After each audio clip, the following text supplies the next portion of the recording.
Hey, good evening.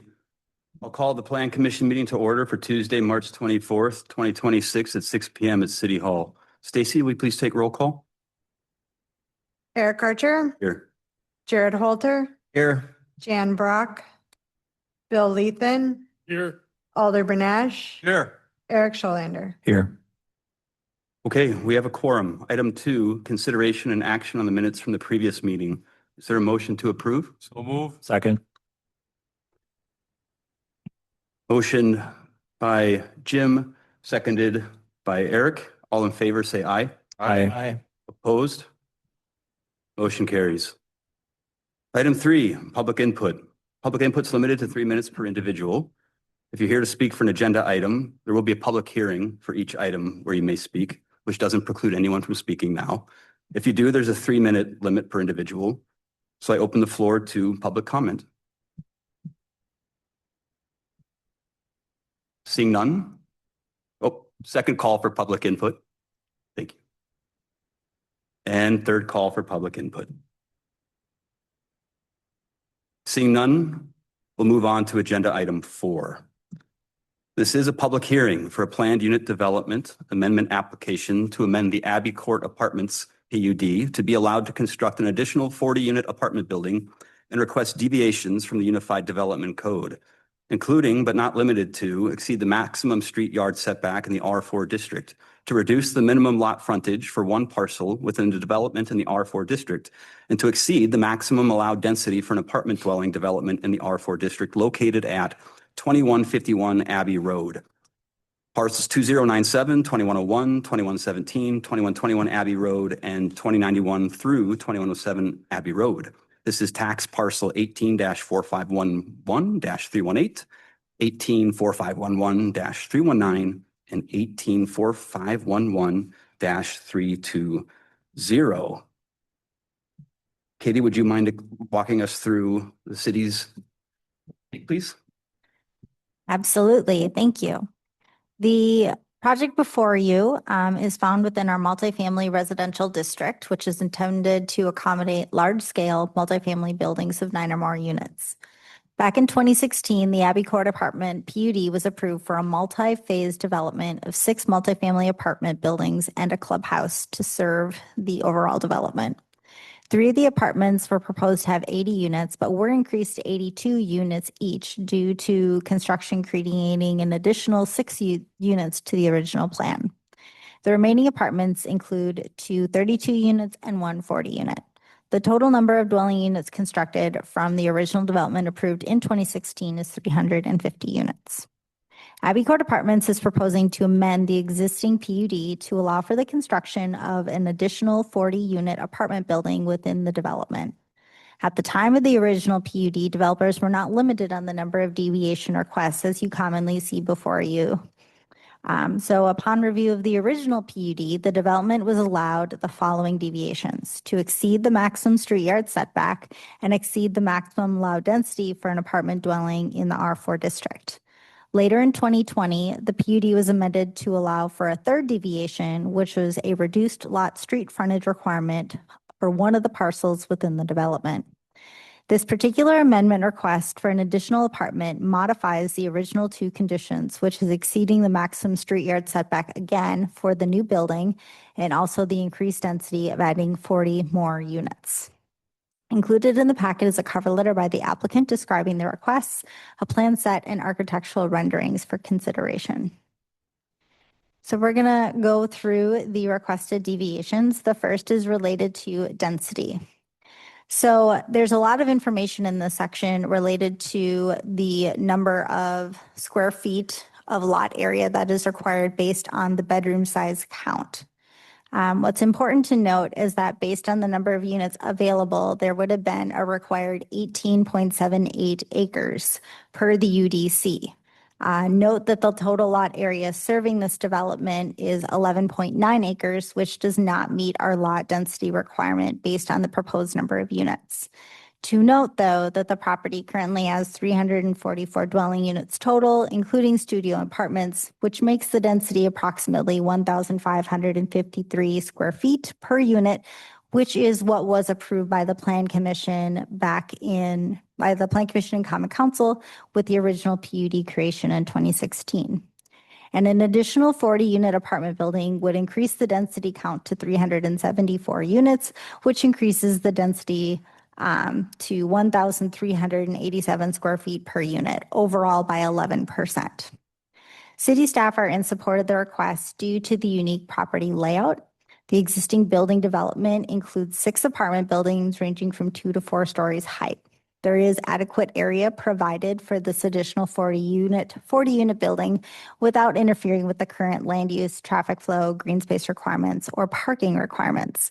A good portion of where this building was going to go is where there was a parking lot originally planned for. So the amount of impervious surface also has not greatly increased. The existing density of the project has already exceeded our density requirement. And the site currently exceeds our minimum open space requirement by 12%, even by adding the additional development. There is no need for deviation requests related to permitted uses, PUD, perimeter, building height, environmental design, common open space, architecture, parking, streets, traffic calming, circulation, access, landscaping, and signage. So I'll go through the next requirement. The applicant had previously requested and was approved by the Common Council on October 13th of 2020 to reduce the minimum lot size for an existing lot. Parcel 18-4511-318 currently has 60 feet of street frontage instead of the 100 foot of feet that is required in the district. The lot has a permitted apartment on it currently, and there are no other developments planned for this parcel. City staff continue to support the request in order to bring the property to whole into compliance. The specific parcel will not see any development from the proposed 40-unit. Adjacent land uses prevent any additional frontage from being acquired to satisfy the 100-foot street frontage requirement. Lastly, yard setbacks. The applicant is requesting to increase the maximum street yard setback from the 40-foot required in this district of the R4. The proposed additional 40-foot apartment building is sited approximately 370 feet away from Abbey Road.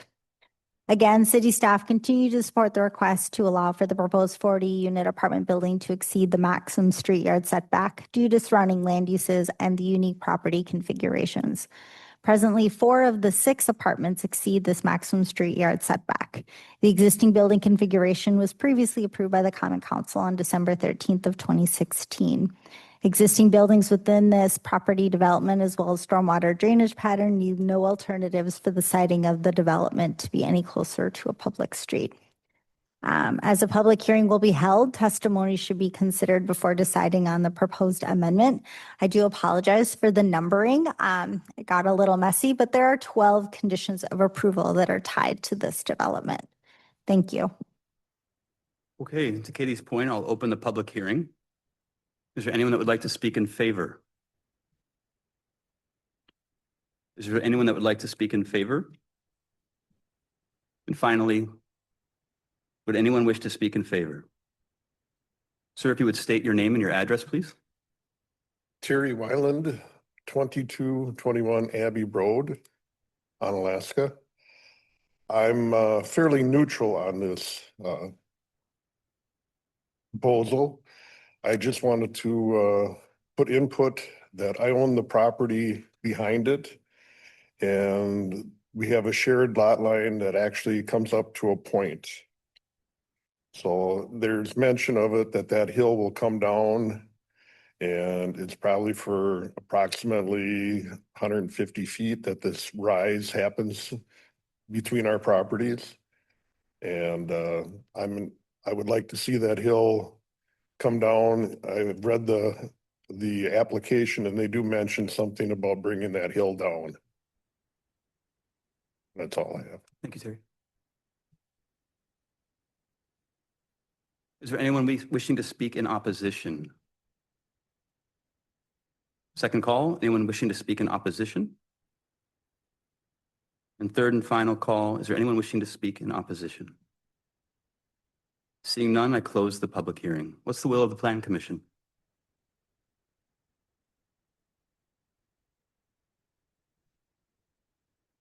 I move to approve the planned unit development application to amend the Abbey Court Apartments PUD to be allowed to construct an additional 40-unit apartment building and request the deviations from the Unified Development Code, and also the 12 conditions with the approval. I'll second. Motion by Jim, seconded by Eric to approve the motion. All in favor? Aye. Discussion. I'm sorry. Discussion, please.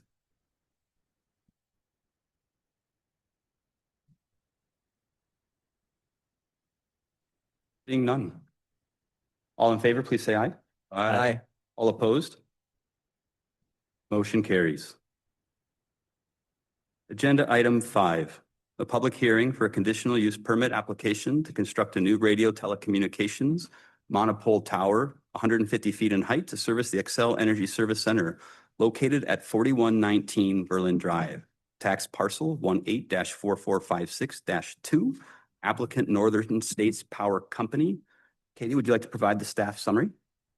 Thank you. This conditional use permit request to allowing the construction of a new proposed telecommunication tower and antennas with an overall height of 150 feet. The proposed tower is intended to serve as radio communications for Xcel Energy and will not be a multi-tenant tower at this time.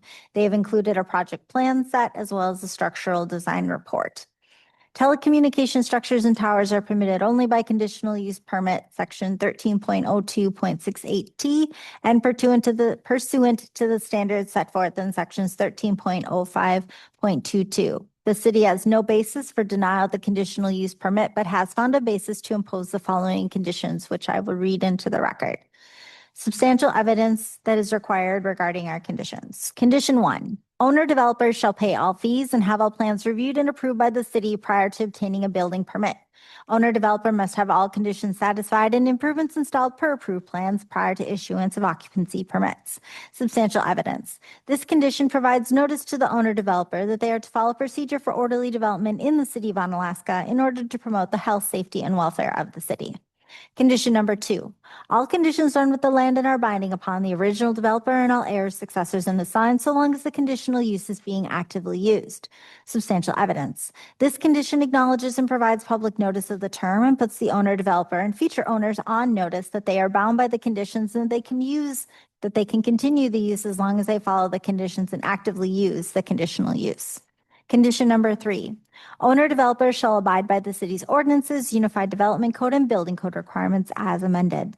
Substantial evidence. This condition assures the owner developer that they understand that they must follow the city's Unified Development Code and Building Code, which they are required to follow in every way, and that as they are receiving the benefit of being allowed to have a use that is not within the standards of the city zoning code, failure to follow city ordinances may result in loss of their conditional use permit. Condition number 4. The conditional use permit shall be reviewed every 5 years to ensure continued use. Substantial evidence. This shifts the burden to the owner of the property to provide proof that the use is active and continuing. Ensuring that the existing permits are still valid and being properly used ensures compliance with the city's procedures and ordinances and promotes interaction and communication with the city, which further orderly development and the health, safety, and welfare of the city. Action requested before you this evening is as a public hearing will be held, testimony based upon substantial evidence from the public should be listened to and considered before deciding on the requested conditional use permit application. Only where no reasonable conditions could exist to allow the conditional use permit may a conditional use permit be denied. Thank you. Thank you, Katie. I'll open the public hearing. Is there anyone wishing to speak in favor? Second call. Is there anyone wishing to speak in favor? And third and final call. Is there anyone wishing to speak in favor? Seeing none, is there anyone wishing to speak in opposition? Second call. Is there anyone wishing to speak in opposition? And then third and final, is there anyone wishing to speak in opposition? Seeing none, I'll close the public hearing. What is the will of the Plan Commission? I'll make a motion to approve the conditional use permit application to construct a new radio telecommunications monopole tower 150 feet in height to service the Xcel Energy Center located at 4119 Berlin Drive, tax parcel 18-4456-2 with the four conditions outlined in our packet. Second. Motion by Eric to approve, seconded by Jim. I'll open the floor to discussion. Jim? Jan? Katie, can you tell us I've been out there, where is the tower going on that site? So the tower will be tucked to the southeast portion of the building, in the larger parking lot area. Southeast, okay. So there's a large building and then there's like a storage building to the side. So this is in between those. Okay. Thank you. Yeah, Jim? Katie, didn't the state set that any telecommunications tower that wants to be built in any municipality would have the right to do so unless you show a just cause? Is that basically how it works? You are welcome to apply for a conditional use permit.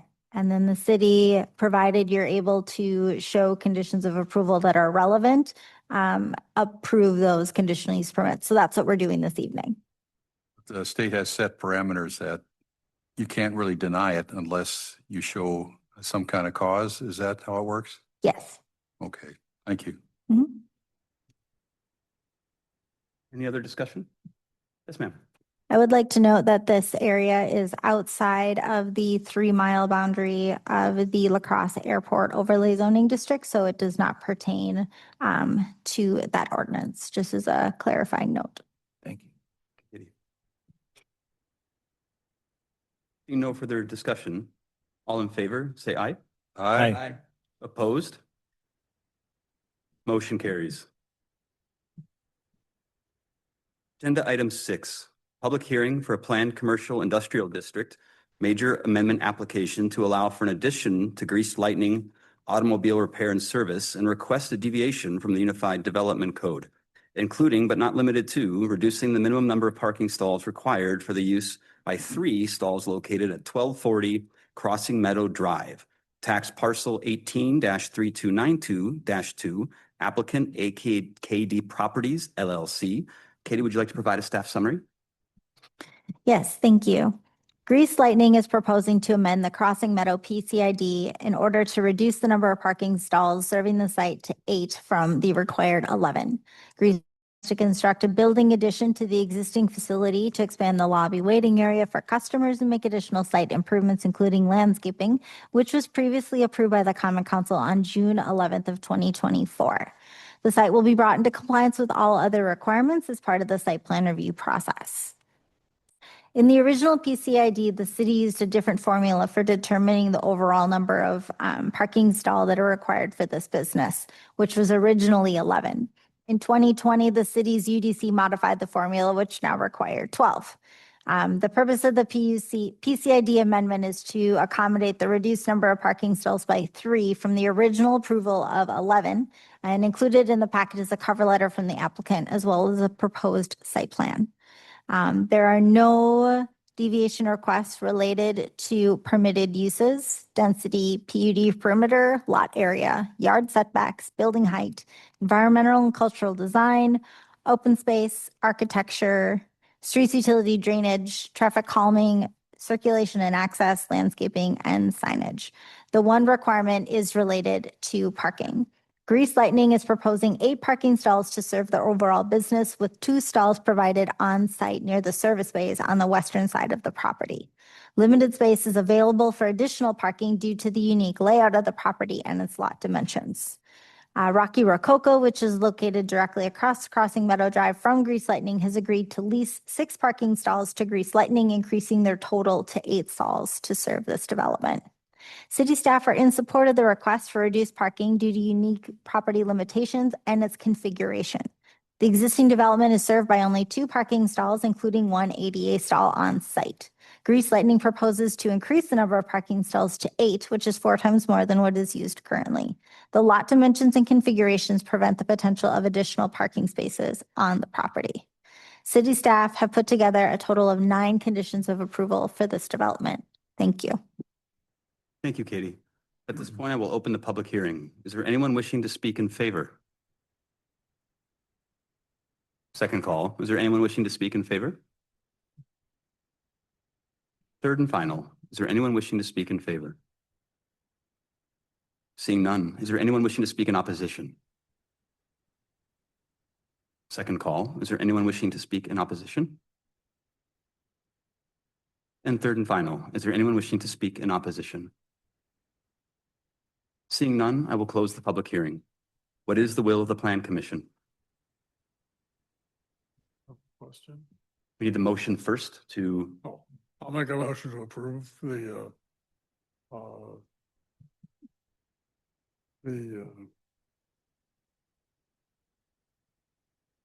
application for between AKD Properties and Rocky Rococo's is that sufficient? Okay. with 9 conditions. Thank you. I'll second. Motion by Bill, seconded by Jared. Is there discussion? Yeah, I just have a question. We've seen the statement from Grease Lightning that they have they're gonna do this cooperative agreement with Rocky Rococo. But we haven't really seen anything from Rocky Rococo saying they're agreeing it. We kind of have to trust that all that is okay with them. Katie, can you elaborate, please? I've seen a copy of the proposed lease agreement that they're in agreement with. We're just waiting on the final document to be signed. They were working with their attorney the last we spoke with the property owner. So if that falls through, then they would not be allowed to have the addition. Thank you. Yes, ma'am. I've got, just 3 concerns. Not that I'm against this. I just have 3 concerns. We're talking about the number of parking spaces, but it's on a first come, first served basis.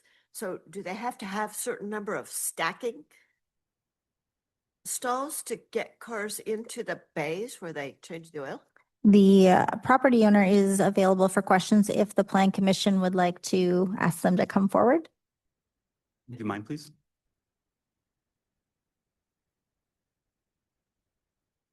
If you please state your name and your address.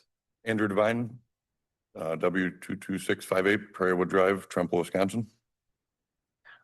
Or Onalaska, oh, sorry, that's my house. 1240 Crossing Meadows Drive, Onalaska, Wisconsin. Very well. Question?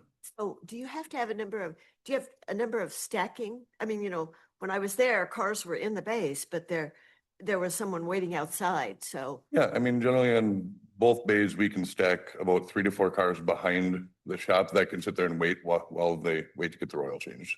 So parking is not. Okay. Parking is not really a huge issue because a lot of times customers stay in their car and employee parking would be the most for us, so. Okay, and then on your map here, it says in-ground waste oil tank to be removed. Yep, so when that place was built, I think it was in the early 80s or late 70s, there was a 2,000 gallon underground waste oil tank. And over the years, insurance is getting high on it and everything. And with all remodel, we're just gonna rip the thing on the ground and put an above ground one and with all its proper parameters and stuff and posts around it and safety stuff around it. So we're gonna have a brand new one built, so. Okay. Yep.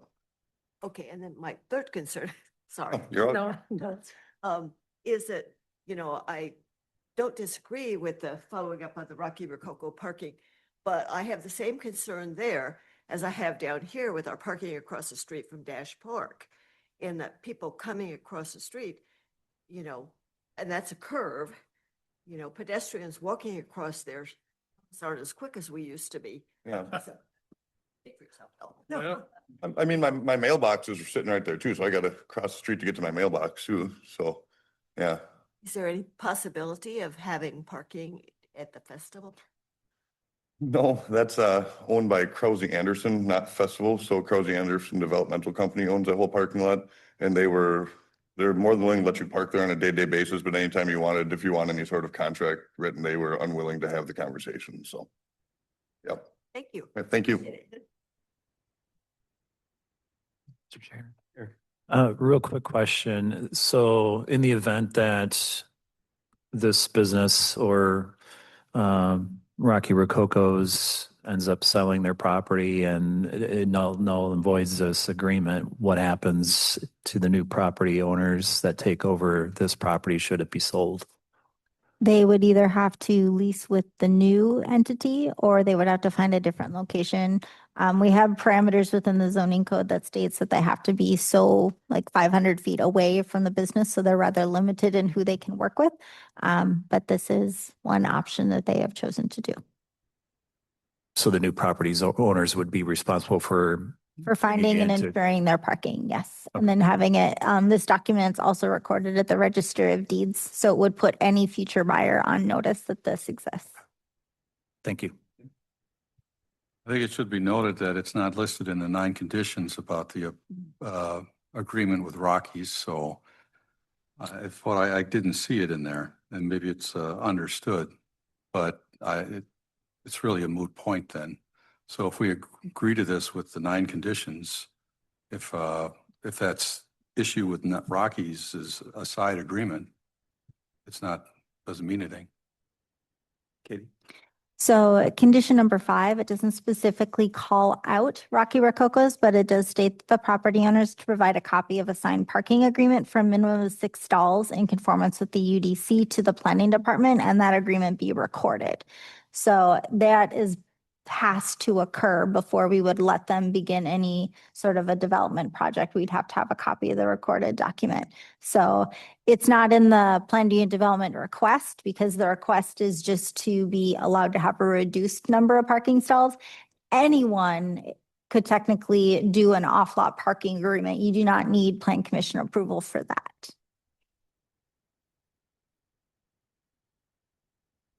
Thank you, Jim. Thank you, Katie. Any further discussion? Seeing none, the motion's by Bill, seconded by Jared. All in favor? Aye. Aye. Opposed? Motion carries. Andrew, thank you for coming. Agenda item 7, planned unit development amendment application to amend the Onalaska High School PUD to allow for a building addition to the high school and request a deviation from the Unified Development Code, including but not limited to reducing the minimum number of parking stalls required from the use by 31 stalls located at 700 Wilson Street, tax parcel 18-967-0. The applicant is the School District of Onalaska. As a school board member, I will recuse myself at this point. Jared, would you mind chairing the meeting? I can do that. Katie, would you like to give us your staff report, please? Thank you. The Onalaska School District is proposing to amend the Onalaska High School PUD in order to reduce the number of parking stalls to serve the high school from 443 to 412. The purpose of this request is to allow for the construction of an addition to the Onalaska High School to facilitate a new weight room and physical training space. Included in the packet is a cover letter by the applicant, as well as a plan set that shows the existing parking and where the proposed addition would go with the new parking lot layout. There are no requested deviations related to density, PUD perimeter, lot area, yard setbacks, building height, environmental design, common open space, architecture, streets, utilities and drainage, traffic calming design, circulation and access, landscaping, and signage. Before you this evening is only related to the amount of parking. Previously, the Common Council approved PUD amendments to allow a reduced number of parkings to accommodate the uses within the high school. Daily parking requirements have been met for the school and have access parking available for stadium events as they occur individually. The gymnasium and performance center uses could be accommodated simultaneously, but not as well as daytime school uses. The applicant is requesting to further reduce the number of parking stalls southeast of the high school to allow that construction of a new building addition. City staff are in support of the request for reduced parking, as the proposed improvements will not cause a substantial increase in parking needs and minimum number of parking stalls will be removed. Before the original PUD was approved in 2024, there were 298 total parking stalls serving this facility. At the time of the PUD creation, the high school provided a new total of 453 parking stalls. A PUD amendment in 2025 brought that down to 443 due to parking lot access, which is now being proposed to be reduced to 419 parking stalls, which is still what remains is substantially larger than what was there originally prior to 2024. Any future expansions of the facility would again require amending this PUD deviation request. Highland School District should consider any vacant land that is available for future surface parking in order to assist in serving this facility. City staff have put together a total of 11 conditions of approval for this development. Thank you. Thank you, Katie. We'll now open the public hearing. I would invite anyone that wishes to speak in favor of this proposal. Hi, Planning Commission. It's an honor to be here. My name is Ben Barton. I'm your proud superintendent of schools for the School District of Onalaska. I'm happy to have our civil engineer from Paragon here with me to answer some specific questions, but just wanted to thank you for your service, and I'll let him do the talking. And if you have any specific questions of me, I'll be here to answer. So thank you. Good evening. I'm Jeff Morehouse with Paragon Associates, 632 Copeland Avenue, La Crosse. Here mainly if you have any questions about this addition. This is, again, just one step in the trying to efficiently use the high school space. You know, it's limited to what can be done there. And I think everything we've done in the last couple of years here is to try to make that space used efficiently as we can and still upgrade the facility to, you know, the modern school that it needs to be. So I'm here if you have any questions. Thank you. I would ask for a second call for anyone wishing to speak in favor. Third and final call for anyone wishing to speak in favor. Close that portion of the public hearing and now open it up for opposition. Anyone wishing to speak in opposition? Second call for anyone wishing to speak in opposition. Third and final call for anyone wishing to speak in opposition. With that, I'll close the public hearing and move it forward to the Planning Commission. Make a motion to approve the planned unit development amendment application to amend the Onalaska High School PUD to allow for a building addition to the high school and request a deviation for the Unified Development Code to include the 11 conditions. Second. We have a motion by Jim Benash and seconded by Bill Lethan. Discussion on the motion. Jim? On the two diagrams that we were given, the one that's in the dark is the one that, those are the spots that are being removed, or exactly on this diagram? We don't have page numbers, Katie, on here, do we? Or it's not. Alder Benash. Page 38 would be the new proposed parking layout. There's no page number in the bottom of it. Bottoms. Yep, in the bottom left corner, if you're looking at the map horizontally, it says Onalaska High School full site parking layout, PUD Amendment 2026, 412 parking spaces.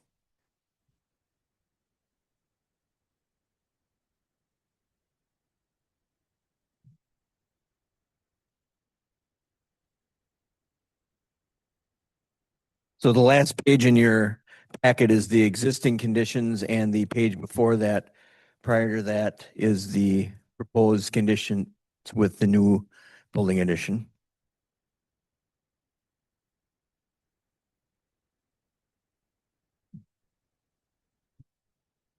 Any further discussion?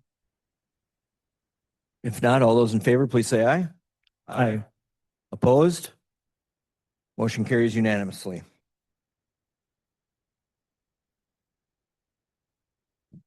We'll turn the chair back over.